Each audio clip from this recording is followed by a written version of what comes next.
હવે જાણે મોરબીમાં આપણે તેલનો પ્રયોગ કર્યો, લગભગ 7 જણા પેરાલિસિસવાળાને 50% કોઈને 40%, કોઈને 80% ફેરફાર દેખાડે છે. પણ હમણાં તો મારી પાસે એટલા બધા કેસ એવા આવે છે કે જેના પગના ઓપરેશન કર્યા હોય અને પછી દુખાવો ચાલુ થાય છે.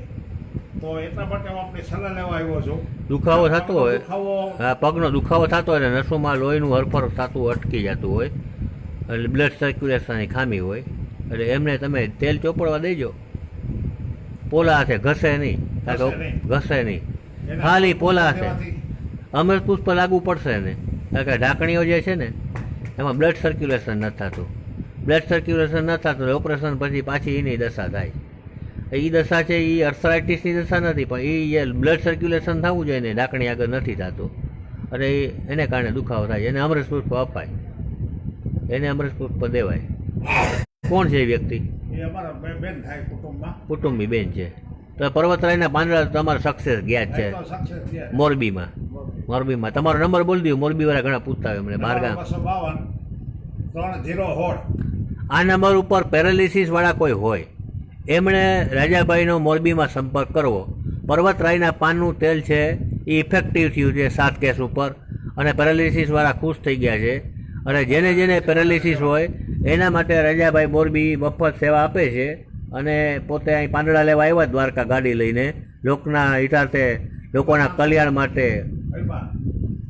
આજે લેવા આવ્યા છે.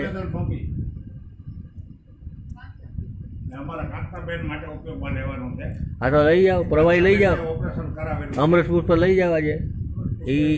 હા એ દઈ દો તમને. એ 1 બોટલમાં રેડી થઈ જાય. દુખાવો છે ને એ બ્લડ સર્ક્યુલેશનનો છે, ઓપરેશન થઈ ગયું જ છે. અને આ પેરાલિસિસ વાળામાં એમાં એવું છે કે દાખલા તરીકે એક છોકરાનો મેં ફોટો હાથનો મોકલ્યો હતો. એનો હાથ લગભગ 6 મહિનાથી નહોતો મળતો, અને 15 દિવસથી આ પ્રયોગ કર્યો તો એમ કે દુખાવો બંધ થઈ ગયો, રાતે નીંદર આવી જાય. પેરાલિસિસમાં પર્વતરાય કામ આવે જ છે. પર્વતરાયના પાંદડા તો બોમ્બેથી લોકો લેવા આવે છે. અમારા ડૉક્ટર ખીચડીના તુલસીભાઈ પટેલ છે, એ નટુભાઈ વૈ છે ભાવનગર, એ બધા લઈ ગયા ત્યાંથી પાંદડા. મળ્યા ને? હા, એ બહુ રેડી વ્યવસ્થિત છે આંખ માટે તુલસીભાઈ પટેલ. એની પાસે ઘણા ઈલાજ છે આંખના, ચાર્જેબલ છે. મારું ચાર્જેબલ નથી, એટલે ત્યાંથી હું દરેકને એડવાઇસ આપું છું કે આંખની તકલીફ હોય ને તો તુલસીભાઈ પટેલ પાસે પહોંચી જ જાઓ, ગમે એવી તકલીફ હોય.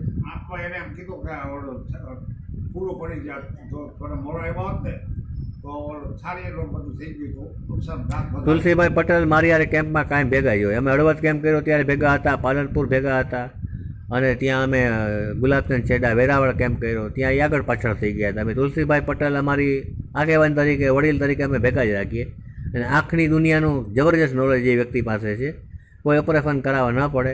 મને પોતાને પણ તુલસીભાઈ પટેલ થકી ફાયદો થયો છે આંખમાં. એટલે આંખ છે ને રતન છે. બરાબર છે. તમે પ્રવાહી પી ગયા ને અમૃતપુર? હા, તો ત્રીજી બોટલ લઈ જાઓ. સારું છે, કોઈ વાંધો નહીં.